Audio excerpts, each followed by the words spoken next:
Habitants du ping, bonsoir, il est 20 heures. Retrouvez dès à présent votre résumé de l'actualité du serveur. Au titre de ce soir, cela a fait la une de l'ONU, la mise à jour entreprise pétrole et électricité est maintenant disponible depuis plusieurs semaines. Les joueurs se sont empressés de se lancer dans la course à l'or noir. Le résumé des nouveautés avec entreprise, MMR, Warp et Gunbox.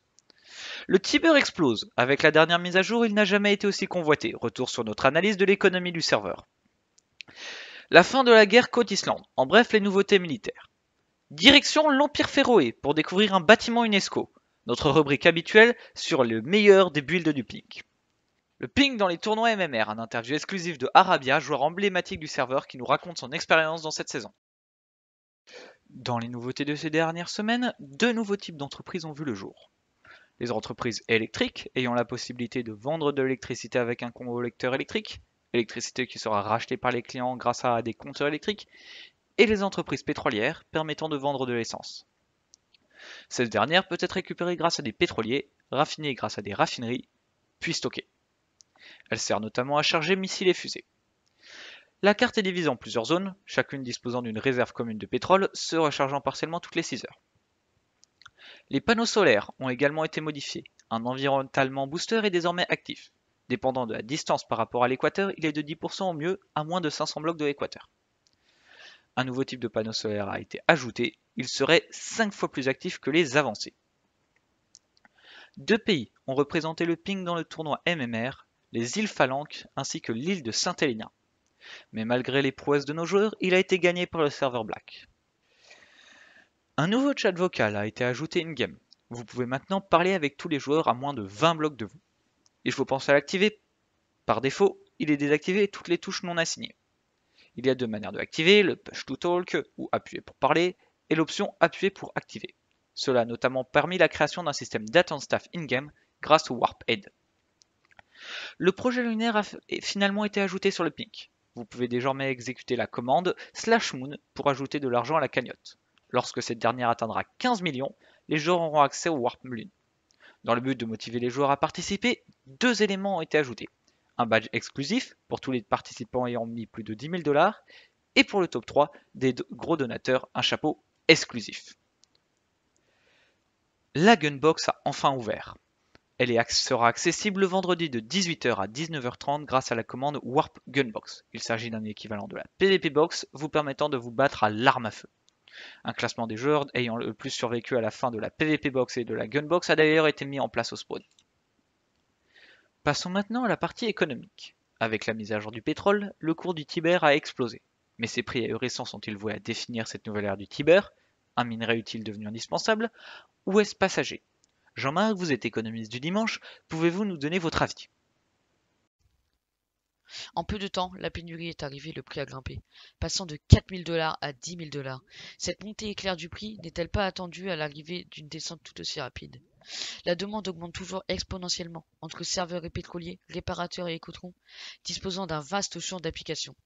Cependant, le coût du pétrole a été revu à la hausse par l'équipe de développement, la citerne nécessitant elle aussi ce minerai, alourdissant encore le coût de production et le stockage de l'or noir, ce qui présage encore une nette augmentation du coût du Tiber. Toutefois, celui-ci ne stagnera peut-être pas à 10 000 $. Une fois les réserves renflouées et l'intérêt passé, peu de gens investissent dans plus de machines et la demande de Tiber baissera grandement. De plus, comme annoncé le samedi 15 mai dans le live d'Ibalix, le projet lunaire est là, et le Warp Lune sera bientôt disponible sur le Lime, le Coral et le Pink. Est-ce que cette nouvelle donnée influence votre réponse précédente? Évidemment que ce warp influe sur la réponse précédemment donnée. Celui-ci permettra d'accéder à ce minerai si convoité plus facilement et de le rapatrier tout aussi facilement. Bien que le coût soit énorme, une fois débloqué, le warp sera l'un des pivots majeurs de l'économie du serveur, permettant de faire baisser le prix de toutes les machines contenant du Tiber. L'investissement demandé est évidemment énorme pour débloquer une navette spatiale. Cependant, il sera certainement rentable. Ces 15 millions de dollars auront un impact majeur sur l'économie de tout le serveur qui sera modifié. Le prix baissera également en fonction de la détermination des joueurs à vendre ce minerai et au prix qu'ils créeront ensemble. Ce sera sa communauté qui décidera le prix du minerai. Il faut toujours garder en mémoire que certains ne souhaitent pas le vendre et l'utiliser à des fins personnelles et que certains souhaitent conserver un prix élevé. Il faudra toutefois parvenir à un consensus. Merci bien. Dès à présent, passons à notre rubrique sur la géopolitique du serveur.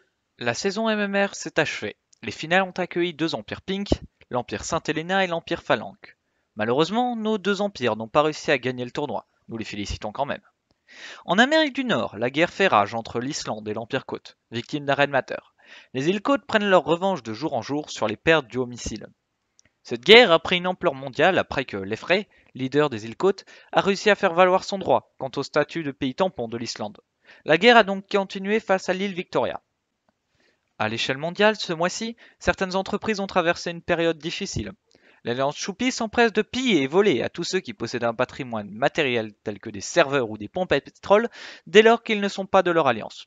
On dénombre plusieurs victimes, comme l'Empire Sakhaline ou la Guyane, qui ont dû fuir leur pays pour se réfugier à Cuba. Ces dernières semaines ont aussi vu l'arrivée sur la scène internationale d'un nouveau pays, les îles Galapagos. Ce pays a en effet réussi plusieurs attaques militaires brillantes. Beaucoup le voient désormais comme une nouvelle menace, ce qui n'est sûrement que le début d'un long périple militaire.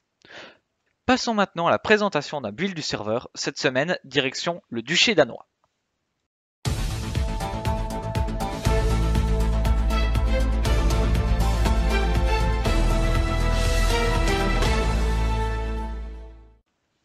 Grand, beau, majestueux, le duché danois a su se faire sa place parmi les UNESCO du serveur.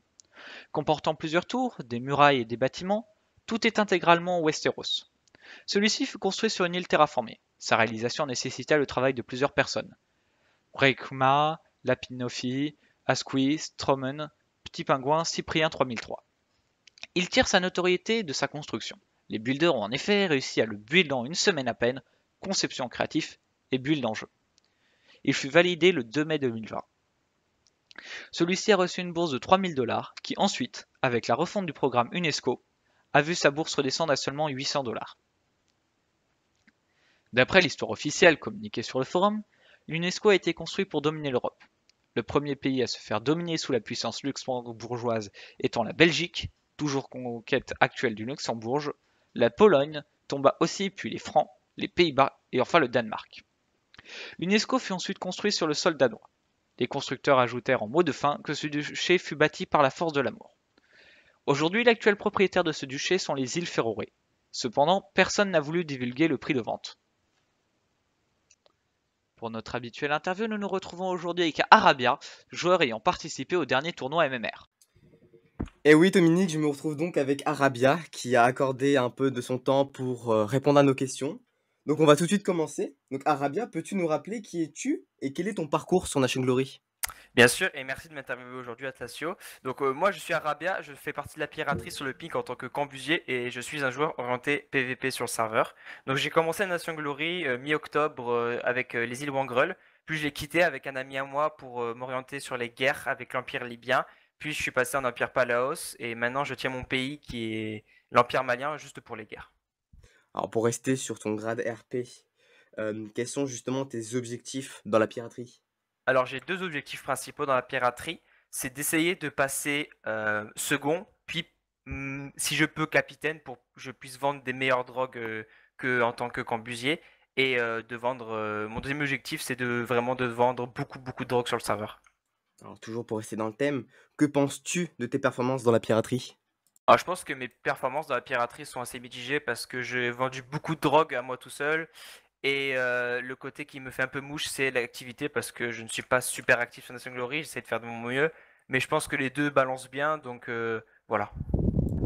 Et est-ce que tu te méfies de certains adversaires qui sont chez les corsaires?